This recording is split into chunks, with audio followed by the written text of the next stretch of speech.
So prelims, as I've realized, is the most tricky part. And the किसी stage पे मैं सबसे ज्यादा डरा हूं तो वो प्रीलिम्स है, क्योंकि प्रीलिम्स एक गोला गलत भरा, मेरा सी सेट में 71 नंबर थे, 2 क्वेश्चन वो गलत होते तो मैं शायद आउट होता। तो yes, it is a question to think over prelims, specially after जो 2023 का पैटर्न चेंज हुआ। सो मैं अपना बताता हूँ मैंने प्रीलिम्स की तैयारी कैसे की। मेरे लिए 5 सब्जेक्ट मेन थे: polity, economy, environment, science and technology and modern history. और there were other subjects also like IR, agriculture.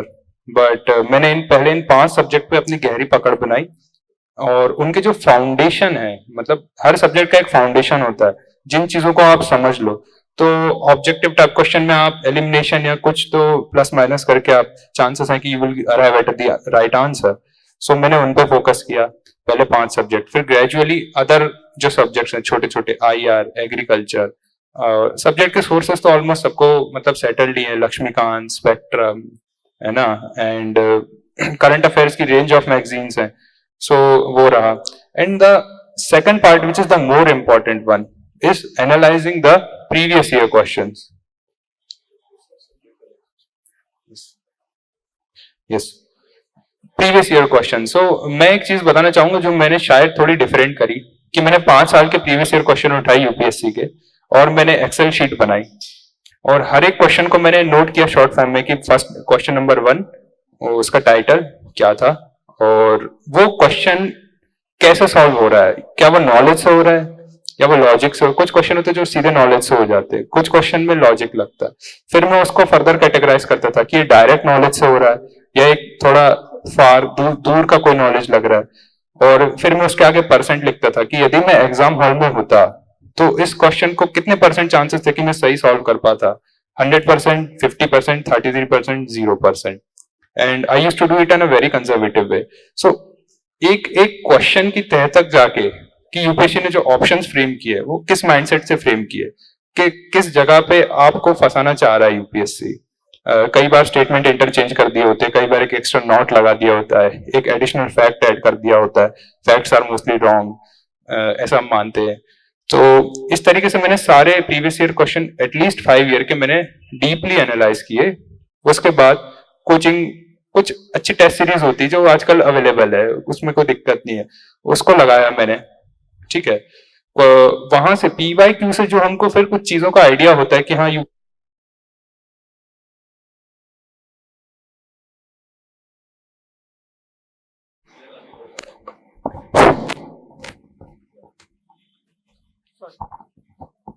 Hello. So PYQ से जो हमको इंफॉर्मेशन और एक अंडरस्टैंडिंग बनती है कि हाँ इस तरीके से हम ऑब्जेक्टिव्स को सॉल्व कर सकते हैं, तो उसको मैंने जो है टेस्ट सीरीज में अप्लाई किया, क्योंकि पीवाईक्यू हमारे पास कम ही होते हैं। और फिर टेस्ट सीरीज में अप्लाई किया, ओएमआर पे ज्यादा से ज्यादा प्रैक्टिस की। गलती ये हो जाती है हमसे मोस्टली कि हम ओएमआर पे सॉल्व नहीं कर पाते हैं, और प्रेशर में आके अलग बबल भर देते हैं या दूसरे क्वेश्चन में डाल देते हैं उसको। सो इन चीजों पे कुछ ऐसी जगह होती है जहां सबसे ज्यादा गलती होती है, ओएमआर भरने में, क्वेश्चन पढ़ने में, इनकरेक्ट, नॉट, जो कुछ ऐसे वर्ड्स रहते हैं जिनको हम छोड़ देते हैं। तो वो, और सेकंड मोस्ट इंपॉर्टेंट मैं एम्फसाइज करना चाहूंगा वो CSAT. CSAT is becoming exponentially tough every year, ऐसा मेरा मानना है। सो सी सेट को लेके मैं बताना चाहूंगा, comprehension is the area which is more approachable, और उसको मैं न्यूज़पेपर रीडिंग से अप्रोच करता था कि न्यूज़पेपर रीडिंग है वहां रोज हम करते ही हैं, 1-2 एडिटोरियल पढ़ें, स्पीड से पढ़ें, स्पीड से पढ़ें, उसको समझने की कोशिश करें, और फिर बाद में थोड़ा रिफ्लेक्ट कीजिए कि क्या कहना चाहा है ऑथर ने, इससे क्या क्वेश्चंस बन सकते हैं। मैथ रीजनिंग के एक बेसिक, हर एरिया के एक पैटर्न है कि इस जगह से क्वेश्चन आते ही हैं, percentage, ratio, proportion, profit loss, probability, उन पे भी एक अच्छी पकड़ बनाई जा सकती है, and that also through previous year questions. So बस इतना मैंने किया था, और दैट्स व्हाट। आपको इसके अलावा कोई और क्वेश्चन है तो पूछ सकते हैं प्रीलिम से रिलेटेड। इसके अलावा कुछ क्वेश्चंस हैं मेरे पास। Should I begin with them? Okay. So पहला है syllabus completion. Syllabus completion is the nerve of the UPSC exam. Syllabus अच्छे से कंप्लीट कर लिया मतलब बढ़िया काम हो गया, but the syllabus completion itself is a very big task. हमको ही नहीं पता होता था कि हम अभी किस पोजीशन में, हमारा सिलेबस कितना कंप्लीट है। एक honest assessment is a very challenging task. So I like to begin with my preparation. जैसे जो आखिरी के 2 साल थे, 2020 से लेकर 2022, एग्जाम देने से पहले के 2 साल, मैं उसको एक रेंज में लेके बताता हूँ कि मैंने सिलेबस कैसे कंप्लीट किया। सो 2020 में जुलाई में, जैसे मेरा अटेम्प्ट था 2022 में, तो मैंने 2020 में से लेके 2021 के जून 2020 से जून 2021 ओनली मेंस पढ़ा, सिर्फ मेंस। उसमें ऑप्शनल कंप्लीट, ऑप्शन की चॉइस करना, ऑप्शन को अच्छे से कंप्लीट करना, एक पॉसिबल प्रीवियस ईयर सॉल्व किए मैंने। और फिर जीएस, जीएस को भी फेज वाइज, जीएस 1 एक तरफ, जीएस 2, फिर जीएस 3, फिर GS 4, that is between 2020 June to 2021 June. And after June 2021 इसी को इंटेंसिव वे में, इसी साइकिल को रिपीट किया मैंने। एक साल में जो किया था उसको 6 महीने की करने की कोशिश की। और here comes the note making part, कि एक बहुत ही कंसाइज वे में और कोशिश की कॉम्प्रिहेंसिव वे में नोट्स बताने जाए and avoiding sentences.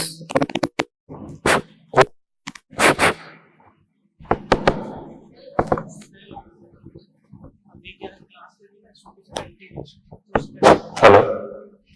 So notes बनाए, शॉर्ट शॉर्ट नोट्स बनाए, छोटे छोटे सेंटेंसेस अवॉइड किए। नोट्स का पर्पस है कि आपको रिवीजन में आसानी हो, और रिवीजन सेंटेंसेस से बेटर है कि आप कीवर्ड्स के थ्रू हम कर सकते हैं। सो बिटवीन जून 2021 टू दिसंबर 2021 मैंने नोट मेकिंग कंप्लीट की।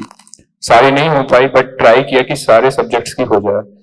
फ्रॉम जनवरी 2022 टू जून 2022, वो 5 महीने प्रीलिम्स से पहले, year I laid my complete emphasis on prelims only, and 60% time में देता था GS1 को, 40% टाइम GS2 यानी सी साइड को। और इसमें भी वही है कि आप अपने पास देखें कि टाइम कितना है। अब जैसे इस 5 महीने में आपको कोशिश करना है, जैसे मैंने कोशिश की थी कि एटलीस्ट 3 बार पूरा सिलेबस मेरा कंप्लीट हो जाए और टेस्ट के लिए भी सफिशिएंट टाइम बच जाए। तो एक होता है नेगेटिव, मतलब आप प्लानिंग स्टार्ट करें प्रीलिम्स की जो डेट है उसको बेंचमार्क लेके। फॉर एग्जांपल प्रीलिम्स है 5 जून को, तो 5 जून को डेट ली। अब 5 जून से 1 महीना आप दे सिर्फ टेस्ट को, थोड़ा मतलब ऊपर तरफ जाके 5 जून से 5 मई तक आप सिर्फ टेस्ट लगाएंगे। 5 मई से 5 अप्रैल तक थर्ड रीडिंग होगी, 5 अप्रैल से मार्च तक सेकंड रीडिंग होगी, और फिर जनवरी तक फर्स्ट रीडिंग। सो नीचे से ऊपर की तरफ यदि हम प्लानिंग करें तो मेरे हिसाब से वो बेटर रहता है। तो आपको एक रेंज पता चल जाती है कि हाँ इतने टाइम में मेरे पास इतना टाइम है और मुझे इतने टाइम में सिलेबस कंप्लीट करना है। ये मैंने बताया ईयर लॉन्ग। अब मैं जैसे डे की बताऊं कि पूरे दिन में कैसे, तो शुरुआत में करता था सुबह मेरी रिवीजन से। सुबह का सबसे पहला घंटा एक रिवीजन को, कोई भी जो हार्ड सब्जेक्ट और मोस्ट रिवार्डिंग सब्जेक्ट है, पॉलिटी, इकोनॉमिक्स, हिस्ट्री एटसेट्रा, तो इनकी रिवीजन। और इसके बाद मैं स्लॉट्स में डिवाइड करता था। 3 घंटे का एक स्लॉट सुबह का, फिर 3 घंटे का एक स्लॉट दोपहर का, 3 घंटे का शाम का, 2 घंटे का रात का। हाँ, तो एक फिर इसमें स्लॉट वाइज चलता था मैं कि स्लॉट 1 में एक सब्जेक्ट, फिर ब्रेक, स्लॉट 2 में दूसरा सब्जेक्ट, फिर ब्रेक, फिर स्लॉट 3 में तीसरा सब्जेक्ट, फिर ब्रेक, फिर टेस्ट, आखिरी में रात में टेस्ट, या हो सकता है सुबह के इसमें टेस्ट। सो टेस्ट तो मैं रिकमेंड करूंगा कि आप सुबह ही दें क्योंकि उस टाइम एग्जाम होता है। तो रात को एक सब्जेक्ट और सुबह test. So here I am trying to emphasize कि प्लानिंग आप कर सकते हैं। एक तो ईयर वाइज कि आपके पास 5 महीने, तो उसमें आप प्लानिंग बना ले। फिर एक विद इन द डे कि आप इस डे के अंदर जो है, and it can be helpful if we set daily target, weekly target and monthly target. और टारगेट कंप्लीट होते नहीं है मोस्टली, मुझे याद है मेरे बहुत रेयरली ही टारगेट कंप्लीट हुए थे, बट स्टिल दे हेल्प इन, मतलब एम्बिशियस रहना अच्छी बात है, बस ये कि उससे आप नेगेटिवली इफेक्ट ना हो। So I think this is what I have to say about syllabus completion. Note making I मैंने मतलब बता ही दिया। सिलेबस जो है यूपीएससी का, उसमें कीवर्ड्स है कि हाँ जीएस2 को लेके कुछ कीवर्ड्स में जीएस2 का सिलेबस दिया है, separation of power, constitution etcetera, और सेम फॉर जीएस1, जीएस4। तो इन्हीं कीवर्ड्स को उठा के मैंने 4-5 A4 शीट्स लेता था, और उसी के विद इन उस कीवर्ड के रेंज में जितना सिलेबस आ रहा है उसको मैं वहां नोट बना लेता था। Same for optional, same for GS one, 2, 3, 4। And तो ये जीएस के लिए, मतलब टॉपिक वाइज नोट्स बनाने की अच्छा मैं रिकमेंड करूंगा कि आप यूपीएससी का जो सिलेबस ही है वो खुद टॉपिक में दिया है, तो उसको ही उठा के नोट्स बनाए। और आई रिकमेंड कि नोट्स जितना शॉर्ट हो बट जितना कॉम्प्रिहेंसिव हो उतना अच्छा है। तो वो हो सकता है जब हम सेंटेंसेस अवॉइड करें, कीवर्ड उठा के चलें, और it also helps in revision. Second, essay की नोट मेकिंग में बताना चाहूंगा थोड़ी। एस्से की शुरुआत में करता था एक एनेक्डोट से, एक रियल इंसिडेंट से मैं उठाता था एस्से को, और उसी एनेक्डोट से मैं कंक्लूड करता था, और उसके बीच में मैं ऐसे को दो पार्ट में समझाता था। तो ऐसे के लिए रिक्वायरमेंट होती थी एनेक्डोट्स की और एग्जांपल्स की। एनेक्डोट्स का आते हैं मोस्टली न्यूज़पेपर से, और मेरी हॉबी है रीडिंग नॉन फिक्शन बुक्स, तो वहां से भी मुझे कई एनेक्डोट्स मिलते थे। एनेक्डोट्स यानी एक रियल इंसिडेंट जो जिससे आप एक फिलोसॉफिकल, जैसे आजकल फिलोसॉफिकल एसेस बहुत आ रहे हैं, तो उसको हम लिंक करें तो एग्जामिनर को लगेगा कि हाँ इसको फिलोसॉफी की अंडरस्टैंडिंग है। Although it is a little risky, but I believe it is an effective way if done properly. और सेकंड होता था एग्जांपल्स, ऐसे के एग्जांपल, ये भी नोट मेकिंग के अंतर्गत आते हैं, और इसमें भी हमें जीएस से एग्जांपल्स मिलते हैं, हमारे मॉडर्न हिस्ट्री से हमें कई एग्जांपल मिलते हैं, एनवायरमेंट से हमें कई एग्जांपल्स मिलते हैं ऐसे, जिनको हम ऐसे से लिंक कर सकते हैं। और फॉर एग्जांपल इस बार का जो ऐसा था कि repair the roof till when sun is shining, तो इसको क्लाइमेट चेंज से बहुत अच्छे से लिंक किया जा सकता है, इसको मॉडर्न इंडिया की फ्रीडम स्ट्रगल से बहुत अच्छे से लिंक किया जा सकता है। मैंने यही किया था, और इसको हमारी मतलब हर जगह से, इकोनॉमी से लिंक किया जा सकता है, एलपीजी रिफॉर्म से लिंक किया जा सकता है। तो इस तरीके से बेटर होगा कि इन्हीं एनेक्डोट्स की एक नोट्स बना ली जाए एग्जांपल से। Meanwhile we are reading GS, we can also think upon ऐसे कि हाँ ये ऐसे में कहां फिट हो सकती। सो ऐसे के नोट्स में मेरे दो पार्ट में थे, एक एनेक्डोट्स और एग्जांपल्स, और फिर कोट्स, कुछ कोट्स, और फिर कुछ स्ट्रक्चर होते हैं ऐसे के, जैसे सोशल, इकोनॉमिकल, पॉलिटिकल। इंट्रोडक्शन कैसे स्टार्ट करना है, एक मेन पैराग्राफ, फिर एक छोटा पैराग्राफ, फिर बॉडी, फिर कंक्लूजन भी एक मेन कंक्लूजन, फिर एक छोटा कंक्लूजन। सो टू पार्ट में इंट्रोडक्शन, टू पार्ट में कंक्लूजन, मेन बॉडी भी टू पार्ट में। So this is what I have to say about note making. Now how to remember. So remembering is a challenge, and no one's memory is perfect except Pradeep sir's. And I'd like to say one point कि जब हम class में होते थे तो Pradeep sir की vocabulary और Pradeep sir की मेमोरी और उनके थॉट प्रोसेस, मैं भले ही क्लास में वो पढ़ा रहे हैं, वो उसको कॉपी में लिखूं या ना लिखूं, बट इन चीजों को मैं जरूर ऑब्जर्व करता था और इनसे सीखने की कोशिश करता था। और प्रदीप सर से एक गुड हैबिट मैंने पिक की है, वो है reading books, reading non fiction books. Sir की लाइब्रेरी के अंदर तो मैं जा नहीं पाया, बट सर से मुझे पता चलता था कि हाँ सर की बहुत बड़ी लाइब्रेरी है, और रीडिंग अच्छी बुक्स को पढ़ना, तो मैंने वहां से सीखा और it help me. So how to remember, remembering it is our limitation, human memory की लिमिटेशन है कि हम हर चीज याद नहीं रख सकते, बट हम वो चीज जरूर याद रखते, कुछ चीजें ऐसी जो हम याद रखते जिनको हम फील कर पाते हैं, जिनको हमने इतनी गहराई से समझा होता है कि भले ही हम एक फैक्ट भूल जाएं, बट उसके पीछे की अंडरस्टैंडिंग वो हमें याद रहती है। मॉडर्न इंडिया के डेट्स भले ही हम भूल जाए, बट उनका यदि हम उसको एक स्टोरी फॉर्म में पढ़े तो हमें एटलीस्ट इवेंट्स तो याद हो जाएंगे कि हाँ इसके बाद ये हुआ था, इसके बाद ये हुआ था, फिर ये, भले ही हम एग्जैक्ट डेट ना है, बट यदि हम चीजों को इंटरकनेक्ट करके पढ़े तो it becomes easier to recall. जरूरी नहीं हमें एग्जैक्ट डेट याद आ जाए। सो एग्जैक्ट डेट्स का भी याद करने का तरीका है, जैसे कुछ जो इंपॉर्टेंट चीज है, इंपॉर्टेंट डेट्स और फैक्ट्स, मैं उनको अलग लिख लेता था कि जो बहुत ही इंपॉर्टेंट है, कॉन्स्टिट्यूशन के आर्टिकल्स, मॉडर्न इंडिया की कुछ डेट्स, इकोनॉमी से रिलेटेड कुछ फैक्ट्स, और एनवायरमेंट से रिलेटेड जो प्रोटोकॉल्स, ट्रीटीज, कन्वेंशन, कौन सा लीगली बाइंडिंग है, कौन सा लीगली बाइंडिंग नहीं है, कौन सा यूएनएफसीसी के अंदर है, कौन सा यूएनईपी के अंदर है, कौन से में इंडिया सिग्नेटरी है, कौन सा नहीं है। So these are species, specially species की कौन सा critically endangered. So sticky notes आते हैं, तो मैं क्या उनको इकट्ठा लिख के अपनी दीवार पे चिपका लिया करता था और आते जाते उनको देखता था। Only those things which I believe are very important, उन्हीं को मैं एम्फोसिस करता था कि हाँ मैं इसको याद रखूं। बाकी कोई चीज है जो मुझे लगता है कि शायद इतनी इंपॉर्टेंट नहीं है या आ भी जाए तो मैं उसको अलग तरीके से अप्रोच करके सॉल्व कर सकता हूँ। तो I don't try to remember it, मतलब लिमिटेड कैपेसिटी है तो सिर्फ इंपॉर्टेंट चीजों पे ही फोकस करें।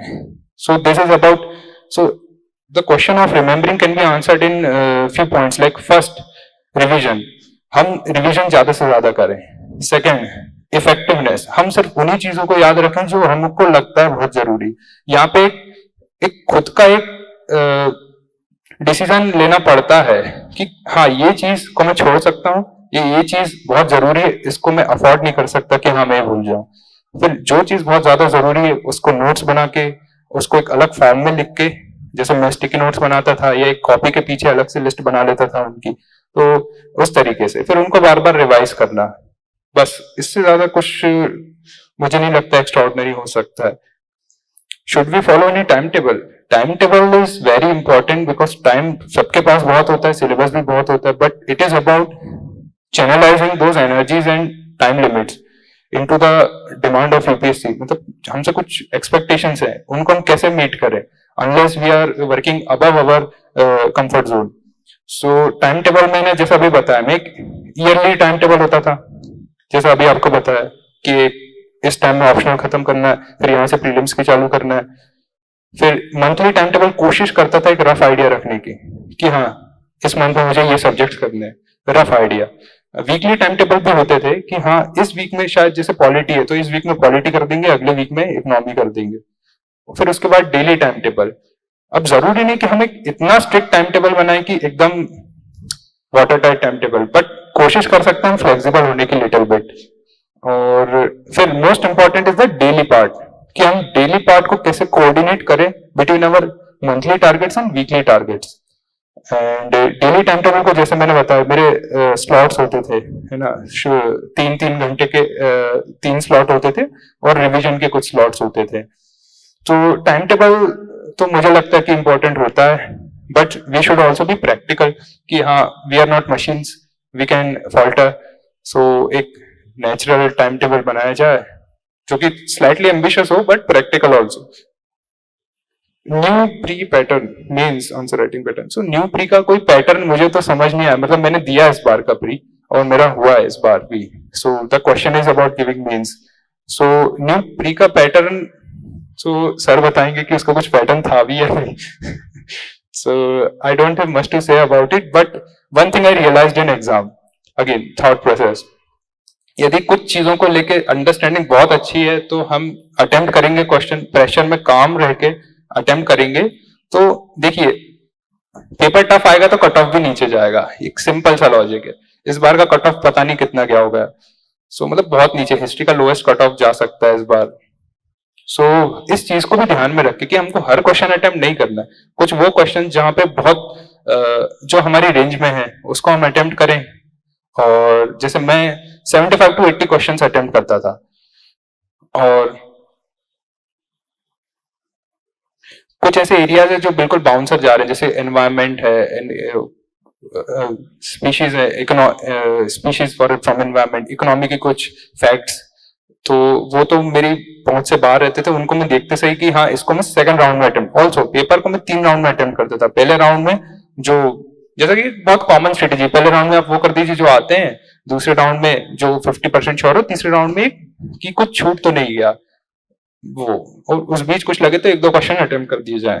तो यहाँ से जरूरी है एक अंडरस्टैंडिंग बनाने की कि किस क्वेश्चन को कितना अटेम्प्ट करें, एक सेफ अप्रोच लेके चल, मैं तो सेफ अप्रोच लेके चलता था प्रीलिम्स में। अब रही बात न्यू पैटर्न की, जैसे ओनली 1, ओनली 2, ओनली 3, उनको तो मैं बहुत अवॉइड करता हूँ क्योंकि उनमें एलिमिनेशन का बहुत स्कोप नहीं रहता है। जो स्टेटमेंट्स वाले क्वेश्चन है उसमें थोड़ा स्कोप है एलिमिनेशन का, कि स्टेटमेंट 1 इज, वो कहता है कि statement 1 is correct, statement 2 is correct, तो यदि हमको पता है कि स्टेटमेंट 2 गलत ही है तो उसमें शायद चांस है कि हम एक ऑप्शन पे आ जाए, एलिमिनेशन हो जाए, तो वहां पे हम थोड़ा एम्फोसिस कर सकते हैं एनालिसिस का। और बाकी थर्ड, जो बाकी सिंपल क्वेश्चन बनते हैं 1 वर्ड वाले या बेसिक एरियाज वाले, फिर उनको हम अफोर्ड नहीं कर सकते कि उनको छोड़ें, क्योंकि हमने उन चीज को पढ़ भी रखा है, हमने टेस्ट भी लगा रखे हैं, तो ये हमारी खुद से एक्सपेक्टेशन होना चाहिए कि जो इजी क्वेश्चन है उनको हम ना छोड़ें, क्योंकि ऑलरेडी कई क्वेश्चन हमारी रेंज से बाहर हो चुके हैं न्यू पैटर्न के अंतर्गत। सो ये मैं कहना चाहूंगा न्यू पैटर्न में। And also I have not analysed it very thoroughly कि मैं आप एक अच्छा कुछ बता पाऊं उस पैटर्न को लेके।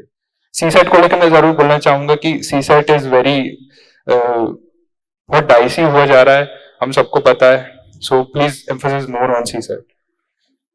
Mains answer writing, mains answer writing तो सिंपल, मतलब प्रॉपर क्वेश्चन की डिमांड को एग्जैक्ट समझिए, पूरी फोकस लगा के कि एग्जैक्ट डिमांड क्या है क्वेश्चन की, और उसको सिंपल एंड शॉर्ट वे में मीट करने की कोशिश करनी है। एक इंट्रोडक्शन होता है, बॉडी होती है, कंक्लूजन होता है, वो तो एक नेचुरल सी बात है, बट कोशिश ये करनी है कि डिमांड, क्वेश्चन की डिमांड क्या है उससे सट के चलना है।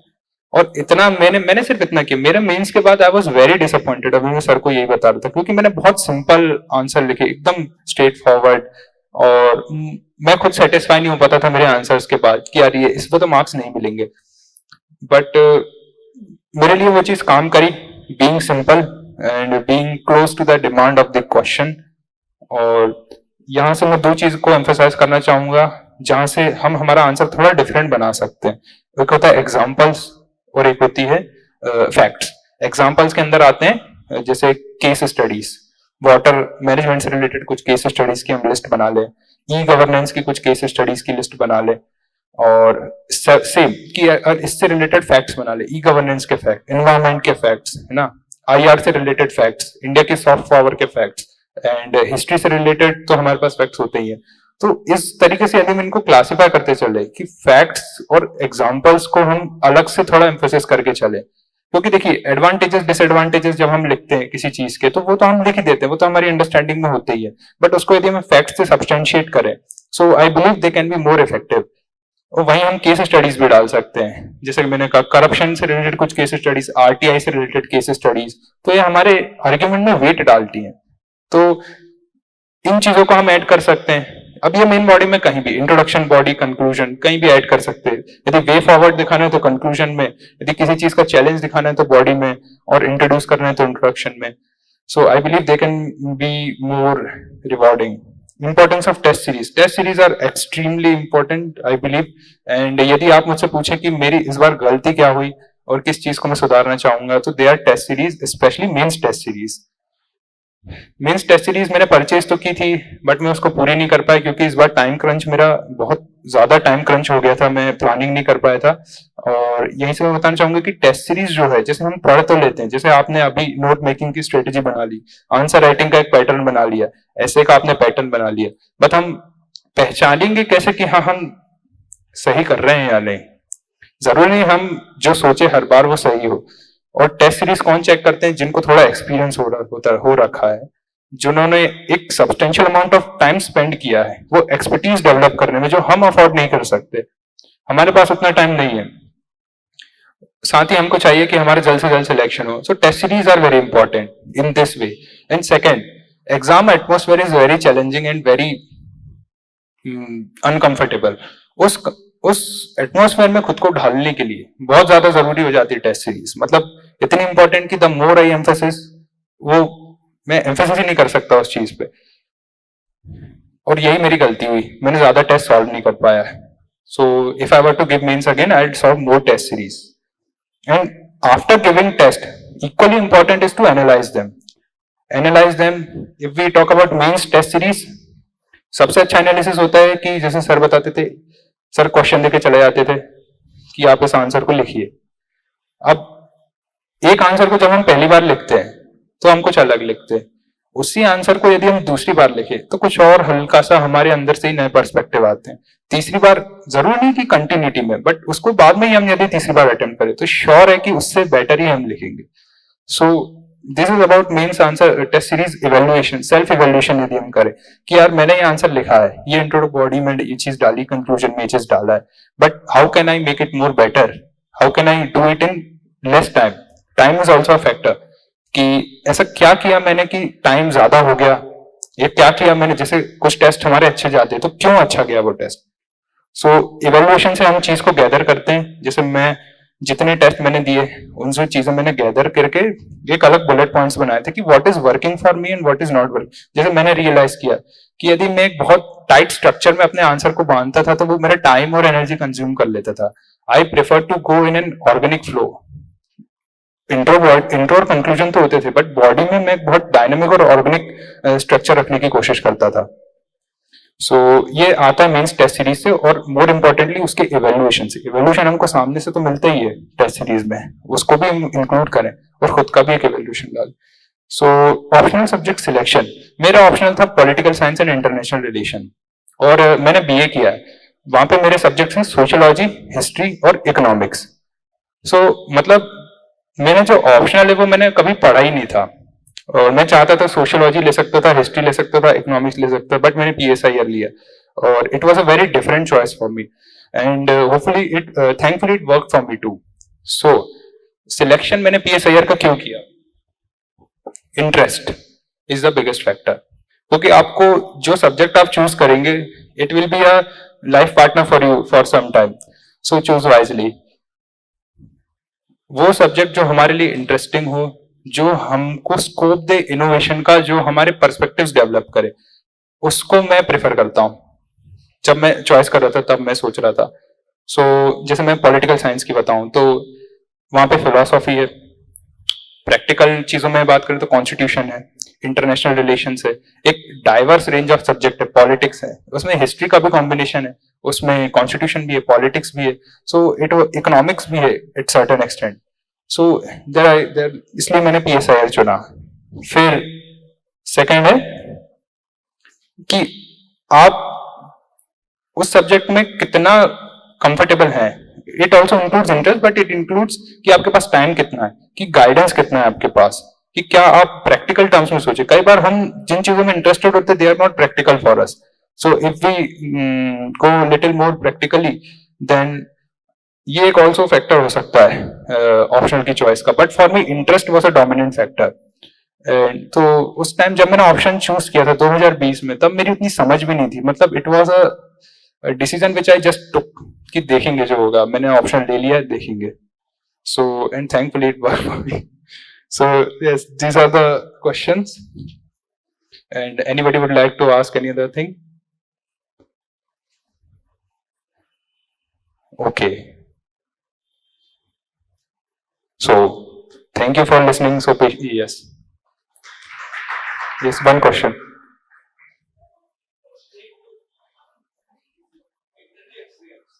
Interview experience, yes. So interview was one of the most exciting and thrilling experience. मुझे याद है जब मेरा मेंस का रिजल्ट आया था, मैं खुश होने से ज्यादा डरा हुआ था कि अब मेरे को इंटरव्यू देना है। So this was my thinking, because मेरा जो एक्सपोजर था वो बहुत लिमिटेड था। मैंने यही श्री अटल बिहारी से बीए किया है, और कॉलेज भी नहीं जाता था मैं, तो घर पे ही रह के पढ़ाई की, कोचिंग आता था, सो एक्सपोजर वाज जीरो। एंड फिर वो जो रूमर्स फैले होते हैं यूपीएससी इंटरव्यू के बारे में कि बाउंसर सवाल आते हैं कि कितनी सीढ़ियां चढ़ के आए हो, कि शर्ट में कितने बटन है, सो दे आर नॉट रियल। सो मेरा एक्सपीरियंस मैं बताता हूँ। मेरा बोर्ड था सत्यवती मैम का, मेरा इंटरव्यू था 14 फरवरी को, और it lasted for about 35 minutes. And the interview experience, मैं पहले जनरल चीजें बताऊं तो board made me very comfortable at beginning. Second, board was very responsive, they were nodding, they were giving time spaces for me to think, and before asking question they were giving some spaces. Then both were, they were smiling, so these things matter a lot. And they were generally responding in a positive way, so it boosted my confidence.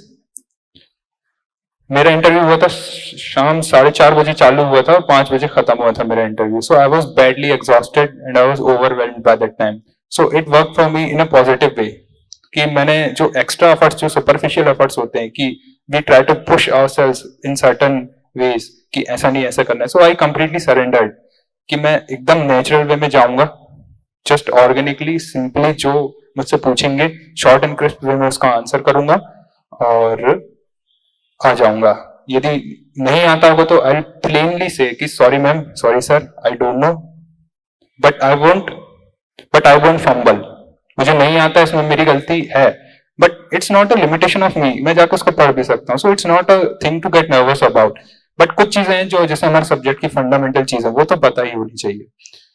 सो बात करते हैं मेरे questions की। जो मुझसे questions पूछे गए, जैसे हमारी यूनिवर्सिटी देवी अहिल्या, तो देवी अहिल्या कौन थी। मेरी हॉबी है journaling and reading non fiction books, तो जर्नलिंग से मुझसे क्वेश्चन हुआ, सत्यवती मैम ने किया, difference between journaling and diary writing. फिर वहां पे उन्होंने मुझे ग्रिल किया सर कि ये तो सेम होता है, इनमें थोड़ी डिफरेंस होता है। So then I try to explain the differences. फिर आखिरी में वो अग्री किए कि हाँ चलो ठीक है। देन मैंने 12th तक साइंस लिया है, फिर उसके बाद मैंने बीए किया। So the second member asked कि आपने साइंस से लेके साइंस छोड़ के बीए क्यों किया? सो देन आई आंसर्ड कि यूपीएससी मेरा एक चाइल्डहुड ड्रीम था, और मैंने जो देखा कि जो सिलेबस है वो बीए से ज्यादा सूट करता है, तो मैंने बीए कर लिया। And so they agreed and then they asked me about my graduation subject sociology, history, economics. मेरी गलती हो गई कि जैसे बीए में ग्रेजुएशन करते तो we don't study very deeply about दो सब्जेक्ट्स। मेरा ऑप्शनल भी नहीं था कुछ, मेरा ऑप्शनल अलग था। So I was not very comfortable in that range. So they asked me some principles and some theories of sociology, which I answered in a decent way. Then they asked some analytical question. At this point, interview was at its peak. They were asking very analytical question. They were asking me to interconnect sociology and economy. They were asking me to interconnect current issues with sociology and economy, and in those pressure condition it was becoming little uncomfortable. So कुछ questions पूछे related to class inequality, Sanskritisation, modernization, globalization. फिर यहाँ पे third member ने मुझसे पूछा about कि why do you feel proud as an Indian, and as an Indian if you feel little disappointed what are the reason? कि आप proud feel करते हो तो क्यों करते हो, और आप डिसअपॉइंटेड हो तो क्यों हो? तो वहां पे मैंने कुछ रीजंस दिए, और मुझे लगता है यहाँ पे चीजें मेरे फेवर में आ गई कि I give organic and childish like answers. और so they were already they have the data कि हाँ ये तो ही is just a young boy, so I think things worked in my favour there. And फिर उन्होंने पूछा कि आप, जैसे एक नॉर्मल क्वेश्चन होता है कि आप जैसे आप जब फील्ड पे जाओगे तो आप किन चीजों पे फोकस करोगे? तो मैंने कहा कि सर अभी मेरी ऐसे कुछ प्रायोरिटी एरियाज नहीं है, वो डिपेंड करेगा कि मेरी पोस्ट क्या होगी और मैं किस जगह पे पोस्टेड रहूंगा। हर जगह की एक अपनी चुनौतियां और कुछ ऐसे एडवांटेजेस डिसएडवांटेजेस है, तो मैं उनको देख के अपनी प्रायोरिटीज डिसाइड करूंगा। So I give a different answer. Then here after questions were asked only on international relations, क्योंकि मेरा ऑप्शनल में PSIR एंड करंट अफेयर्स में भी G20 SCO बहुत थे, तो G20 SCO Russia, and they took me to a world tour, Ukraine, Pakistan, Bangladesh, BIMSTEC, China, then USA, Quad. अभी मुझे एग्जैक्ट याद नहीं आ रहा, but it was a world tour. So IR फिर उन्होंने पूछा, एंड पता ही नहीं चला 30-35 मिनट कब बीत गए। And as soon as the fifth member completed questions, smile आ गई चेहरे पे अपने आप की, चलो ठीक है हुआ जैसा भी हुआ बट खत्म हुआ। Then member asked me to leave कि okay thank you all the best, and then I left. So it was a very pleasant and very comfortable experience. And कई रूमर्स जो होते हैं, कई स्टीरियोटाइप्स होते हैं यूपीएससी के कि उस बिल्डिंग में ये होता है, वहां पे ऐसे ऐसे क्वेश्चन पूछे जाते हैं, they started analysing you, they are observing you very closely कि आप कैसे बैठे हो। सो मुझे लगा कि हाँ कुछ चीजें मिसफाउंडेड है बट कुछ चीजें सही भी है, and the things which work being organic, being yourself works not just in interview but in prelims and mains as well. So यहाँ पे मुझे एडवांटेज मिला, और इंटरव्यू इज द ओनली, जैसे मैंने अभी सर को बताया, मेंस में मेरे मार्क्स उतने अच्छे नहीं है बट इंटरव्यू में मैंने I try to cover up. Interview I got 193 and mains में मेरे उतने अच्छे नहीं थे। So here I try to compensate the my loopholes of means. So things were in my favor in interview. So yes, that's what.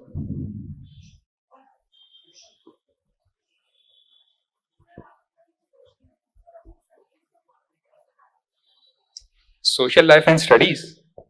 So studies are first priorities. Social life is second priority. And social life में जैसे friends हैं, social life में friends होते हैं, family होती है, festivals होते हैं और सोशल इवेंट्स होते हैं।